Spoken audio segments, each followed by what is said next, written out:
Namaskar. Hello and welcome to PGurus channel. I'm your host Sree Iyer. Today I have a well-known or perhaps not so well-known story about an ICS officer, Sree K K Nair. What did he do to contribute? In fact, it was one of the most significant contributions to the Ram Mandir movement. So with the help of a slide deck, I'll explain to you what was his contribution. But before that, I do have a surprise for you. I have a replica of the Ram Mandir with me. You can see here the holes that are visible. That is, see, I'm trying to align it so that you can see it. You can see there light coming through and very intricately carved. It's about 25 centimeters long and it's about 15 centimeters high because I have not put the flag, the 𝗤𝙗𝙤, and once we do that, this will be 15 centimeters long. So here I'm trying to see if I can match the backdrop as it is. And I can see some intricate patterns. Every little detail is captured here. It's a sight to behold, guys. I just wanted to let you know I have my own replica and we'll be doing some minor changes before we will probably have it for sale for all of you, so you can have it in your own home. Ram is in your home.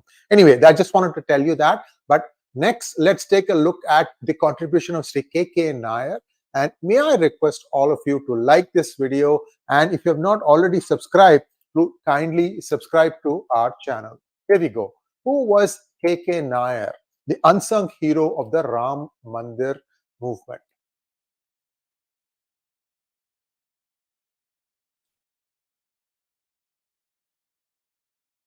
K K Nair, alias 𝗠𝙗𝙤 𝗂𝘂𝘁𝘀 Nair, a Keralite, was born on 11 September 1907 and died on September 7, 1977. He was an Indian civil service officer, an Indian politician who was a member of Lok Sabha.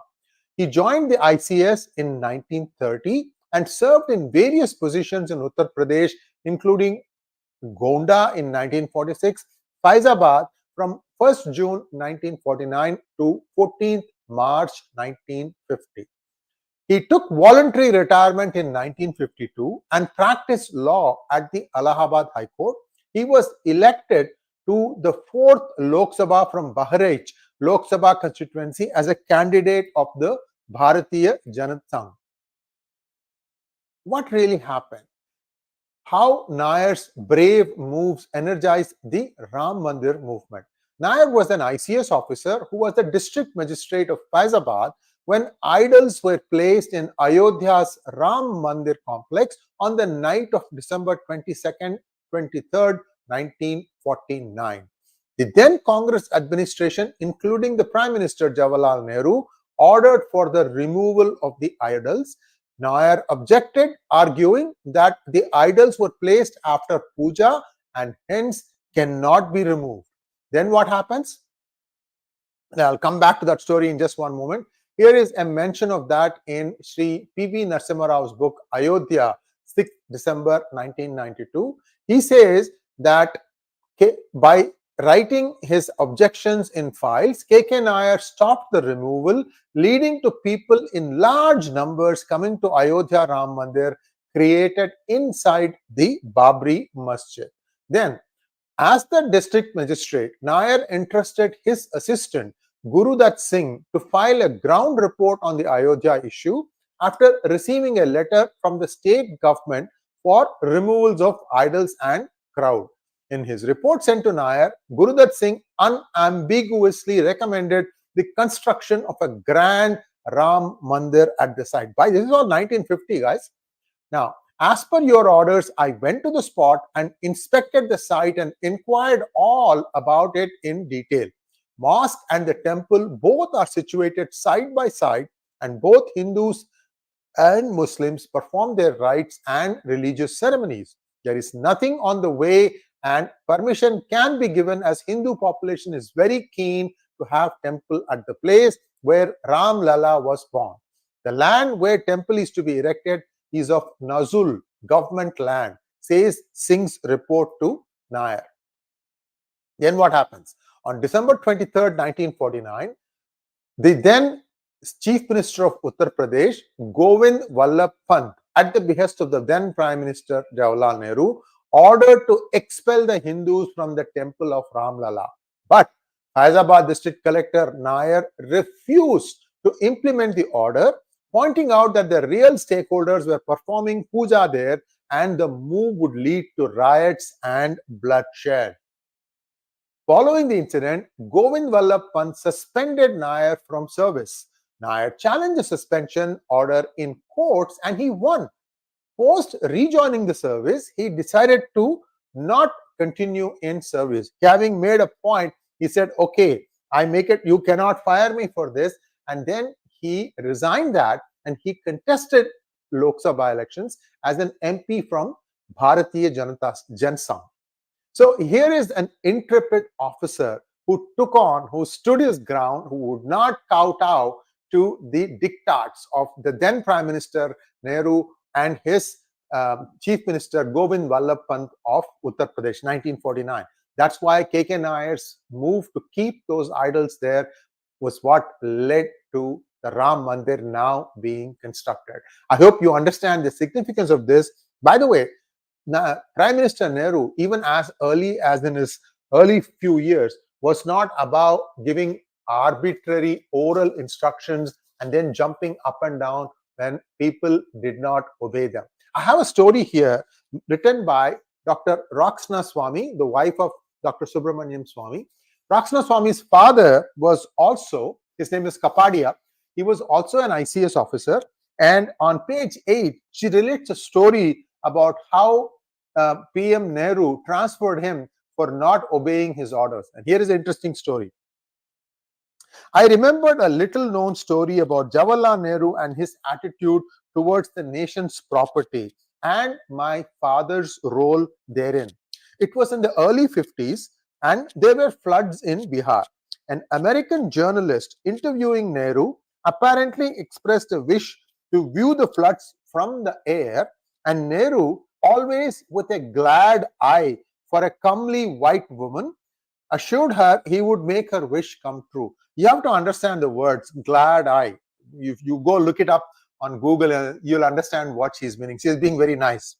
Accordingly, he directed the Defense Ministry to make a plane available for the lady.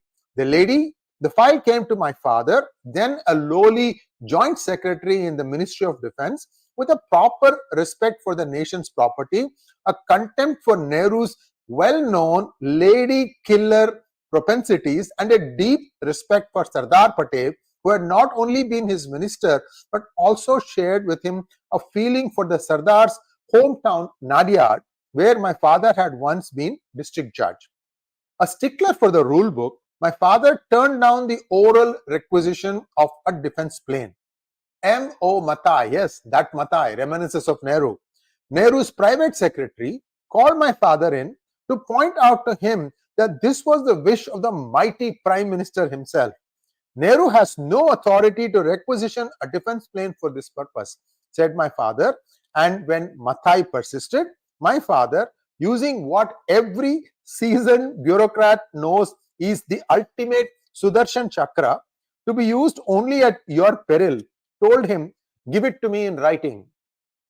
Mathai went and reported this to Jawaharlal Nehru. An indignant Nehru hauled up my father's senior, Mr. H.M. Patel, and demanded to know who had had the temerity to cross his wishes, and directed that the errant civil servant be hauled up before him. With some trepidation, H.M. told my father, warning him that Nehru was in the mood for blood. Accordingly, my father presented himself before Nehru, who gave him a long lecture on India and freedom and accused my father, you people still think you are working under the British. He then demanded that my father sign the requisition. Some 70 years later, one may well wonder what exactly Mr. Nehru thought that people did working under the British. Was it acceptable in free India to commandeer an Air Force plane to oblige a friend, though it would have not been permitted under the British? Well, Roxana Swamy's father said, give it to me in writing. Repeated my father. Whereupon Nehru treated him with a further flood of words, of which the most prominent and least offensive was the epithet hidebound bureaucrat. Nehru then directed my father once more to release the plane. Once more, my father repeated, "Give it to me in writing." But Nehru did not give his order in writing. My father did not sign the requisition. No doubt the lady was disappointed, and my father was sent off to the boondocks.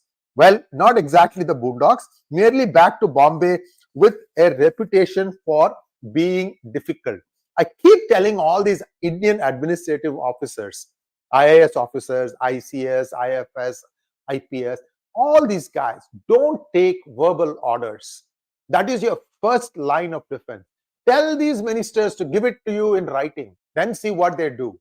If you do that, then you will be upholding the reason why you are there in the first place. Anyway, I just thought I will explain this to you guys, and I don't have any questions today. I just K K Nair was a great man, and look at the people in those days. They had a lot of spine.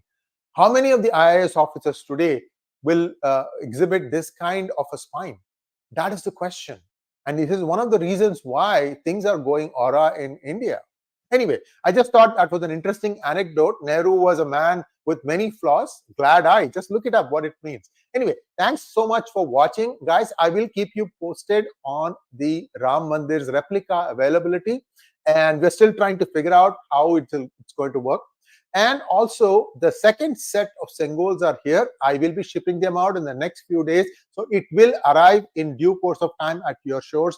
Please understand that I may not be able to answer your phone call because it might be because I might be recording or I might be doing something else. But I wanted to tell you all that the Sengols will start shipping out in the next few days. Thanks for watching. Please like, share, and subscribe to our channel. Don't forget to click on the bell button for notifications. Namaskar.